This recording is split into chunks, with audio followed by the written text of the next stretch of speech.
Nous vivons dans un monde où les gens verront le résultat de nombreuses années d'un homme et voudront le revendiquer du jour au lendemain. Dieu donne la vitesse, mais je répète, précieux peuple de Dieu, il y a certaines choses qui n'arrivent qu'en fonction des moments et des saisons. Alors quelqu'un ici, Dieu m'a envoyé vous dire d'attendre. Vous avez erré. Il est clair que vos idées ne fonctionnent pas. Dieu donne la vitesse aux hommes, mais il ne précipite pas les hommes.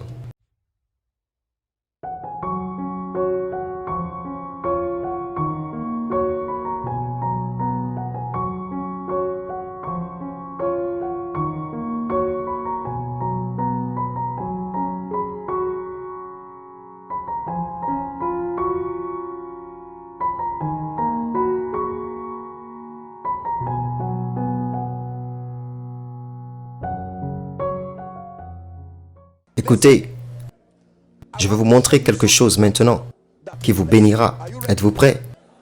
Alors la Bible dit que les fils d'Issachar possèdent deux qualités que nous devons recevoir ce soir et qui sont la clé pour maximiser la saison. Numéro 1, c'est la faculté pour discerner les temps. Numéro 2, la capacité de savoir quoi faire. Deux choses. Jean chapitre 5. Jean 5 à partir du verset 1. S'il vous plaît, prêtez attention. C'est là que se trouve la clé maintenant. Après cela, il y avait une fête des Juifs. Écoutez attentivement.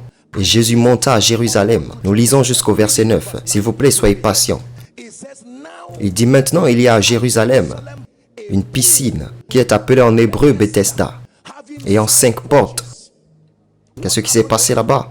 En ce jour-là, se trouvait une grande multitude de malades.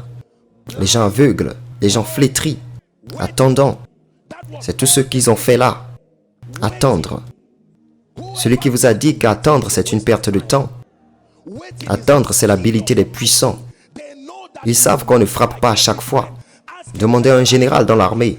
Si vous voulez savoir comment gagner une guerre, il faut non seulement maîtriser l'art du combat, il faut savoir attendre. Regardez le lion. Le lion s'appelle le roi de la jungle. Mais le lion ne frappe pas à chaque fois. Le lion peut attendre pour 5 heures, permettant à une tête de se détendre. C'est le prix de la prise. C'est le prix de ce titre. S'il vous plaît, revenez à cette écriture. La Bible dit qu'au moment où vous découvrez que vous êtes incapable, la première chose que vous devriez faire, c'est d'attendre. Il y a beaucoup de gens qui bougent alors qu'ils échouent. Si vous conduisez à 150 dans la mauvaise direction, vous ne faites que prolonger votre douleur. Quand quelqu'un vous dit « je suis à un tel endroit », vous direz à la personne, si vous voulez l'aider et réduire votre chagrin, vous lui direz « attendez là, je viens vous aider ». Si la personne continue à bouger pendant que vous y allez, elle ne fait que prolonger son temps. Alors quelqu'un ici, Dieu m'a envoyé vous dire d'attendre. Vous avez erré. Il est clair que vos idées ne fonctionnent pas. Homme de Dieu, il est clair que votre approche du ministère ne fonctionne pas. Ce n'est plus le ministère dont vous avez besoin. Ce n'est plus le nom dont vous avez besoin. Vous avez besoin de vous enfermer et d'attendre. L'homme d'affaires ne voyage pas de Paris au Royaume-Uni, en Amérique. Non, c'est en vain de se réveiller le matin et de dormir tard le soir, seulement pour manger le pain du chagrin. C'est une parole prophétique pour quelqu'un. Nous vivons dans une génération où nous sommes fiers dans la précipitation. Il y a une différence entre la vitesse et la précipitation. La vitesse est toujours un produit de l'attente. Dieu donne la vitesse aux hommes, mais il ne précipite pas les hommes. Se précipiter signifie manquer de respect à la saison. Quand Dieu vous donne la vitesse, c'est pour maximiser la saison. Il y a une différence entre se précipiter. Alléluia. Nous vivons dans un monde où les gens verront le résultat de nombreuses années d'un homme et voudront le revendiquer du jour au lendemain. Dieu donne la vitesse, mais je répète, précieux peuple de Dieu, il y a certaines choses qui n'arrivent qu'en fonction des moments et des saisons. C'est pourquoi beaucoup de gens aujourd'hui se lancent dans toutes sortes de choses. Parce que dans la mesure où ils veulent, ils pensent qu'ils peuvent l'avoir vite. Et ne me comprenez pas mal, Dieu donne la vitesse. Mais il y a certaines choses que vous ne pouvez pas précipiter. Une femme enceinte ne peut pas précipiter l'arrivée d'un enfant. Cela a déjà été programmé. Lorsque vous donnez naissance à un enfant qui n'est pas dans la saison de l'accouchement, ce n'est pas appelé l'accouchement. Il y a un autre nom pour cela. Politicien, voici une parole prophétique pour vous. Attendez. Homme de Dieu, le secret pour maximiser l'année prochaine c'est d'attendre. Homme d'affaires, autant que Dieu l'a prouvé et a promis une augmentation pour vous, la parole prophétique que Dieu vous donne ce soir, c'est d'attendre. Jean 5, s'il vous plaît. La Bible parle des gens malades. Ils étaient conscients qu'ils étaient incapables et n'avaient pas le pouvoir de céder. Ils respectaient et honoraient la saison en attendant. Ils attendaient le mouvement de l'eau. C'est l'eau qui bougeait. Mais eux, ils devaient attendre. Verset 5. Mon histoire commence maintenant. Et il y avait là un certain homme qui avait une infirmité depuis 38 ans. Quelqu'un dit un problème persistant. Une fois de plus, dites un problème persistant. Il est étonnant qu'aussi puissant que le temps soit, le temps ne change rien. Le temps révèle seulement. Un jour, tout ira mieux. C'est du n'importe quoi. Non. Le passage du temps n'est pas ce qui change les choses. Maximiser les saisons est ce qui change les choses. Je suis sûr qu'après 2 ans passés, couché, l'homme m'a dit à la 3e année, j'irai mieux, sans savoir qu'il avait 38 ans. Si Jésus n'était pas venu sauver cet homme, 38 ans seraient devenus 50. Est-ce que quelqu'un apprend? La Bible dit que quand Jésus l'a vu, rappelez-vous qu'il n'était pas le seul là. Mais voici la chose à propos de Jésus. La Bible dit que le Seigneur est miséricordieux et compatissant. Il est lent à la colère et riche en amour. Que peu importe comment un homme gâche les saisons, quand Jésus vous voit, il ne parle même pas des saisons perdues, comme le fils prodige. Le fils prodige a gaspillé ses saisons, et la Bible dit qu'il est venu à lui-même. Et il a dit combien de serviteurs engagés à mon Père. Et je suis ici en train de me nourrir avec les porcs. Il a dit que je me lèverai et j'irai vers mon Père. Et je dirai, Père, j'ai péché contre toi et contre le ciel. Je ne suis pas digne d'être appelé ton fils. Prends-moi comme l'un de tes serviteurs. La Bible dit que pendant qu'il était loin, dès que le Père l'a rencontré, il n'y a eu aucune discussion sur les saisons perdues. Le Père a restauré la chevillère et lui a mis une robe d'honneur et l'a amené à la maison pour un festin. Pour quelqu'un ici, je veux que vous sachiez que dans la mesure où Dieu honore les saisons, il est toujours un Dieu miséricordieux. Il est Seigneur sur les saisons et il n'est pas encore trop tard. Apôtre, je suis né de nouveau à 50 ans. Combien de temps me faudra-t-il pour connaître le Saint-Esprit, pour construire une relation, trouver la force? Le Seigneur des saisons est votre Dieu. Aussi puissant que les saisons le sont, elles se soumettent au Dieu de la Bible.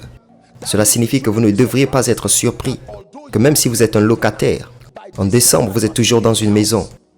Dieu vous donnera une maison que vous n'avez pas construite.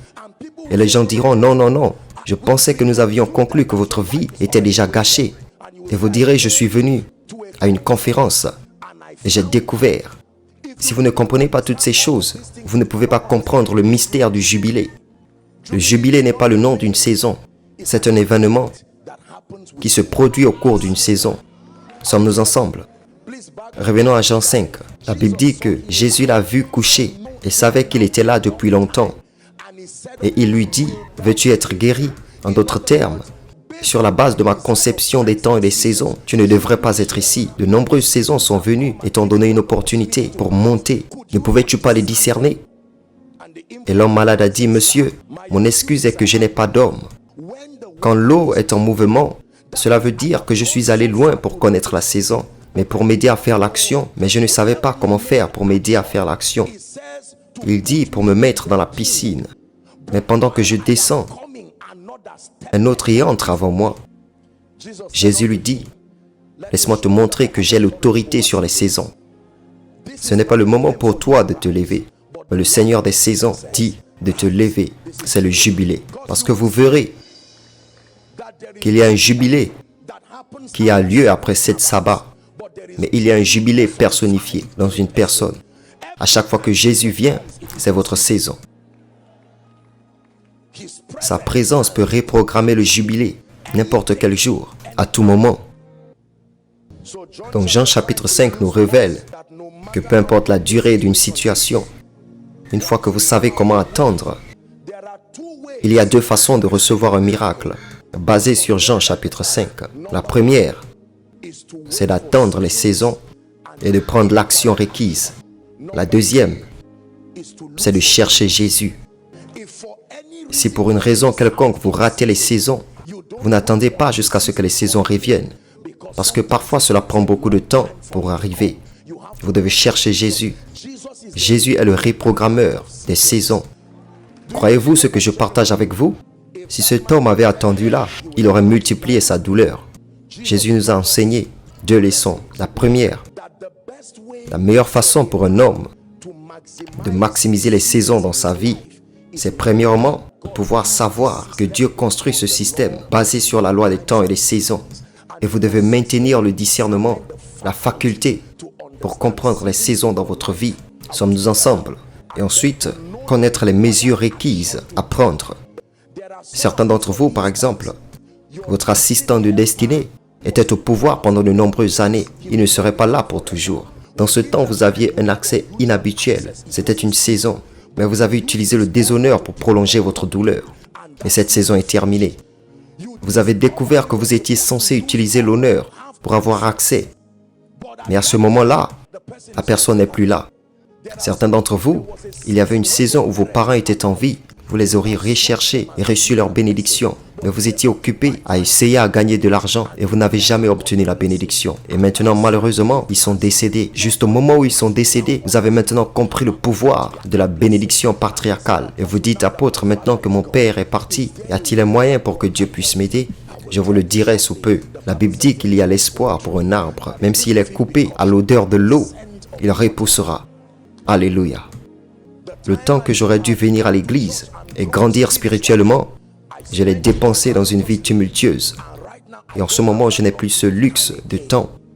Dieu peut-il faire quelque chose au sujet de ma vie? Oui, monsieur. Et Jabez, il était plus honoré que ses frères. La Bible nous parle de la fin de la vie de Jabez. Et ensuite, il est dit que sa mère l'a nommé Jabez parce qu'elle lui a donné naissance dans la douleur. Et vous pouvez imaginer en tant que jeune homme, les portes se fermer, aucune faveur. Un jour, il a dit non. Je dois prendre mon destin en main. Il a dit, oh, si tu me bénis et que tu élargis mes côtes. Et il a prié cette prière et la Bible dit que Dieu lui a répondu. Et c'était le changement de sa vie. S'il vous plaît, écoutez. J'aurais aimé avoir le temps où on aurait longuement traité de Lévitique 25, où vous trouvez la loi du jubilé, selon laquelle, selon l'économie et le dessein de Dieu, après chaque 7 ans, un sabbat est déclaré. Qu'il y a une grâce qui est sur la terre, qui la fait fructifier. Et quand il y a 7 ans de sabbat, l'année suivante, après les 7 années de sabbat, est déclarée comme jubilé. Et qu'il y a un certain nombre d'activités qui se produisent pendant le jubilé.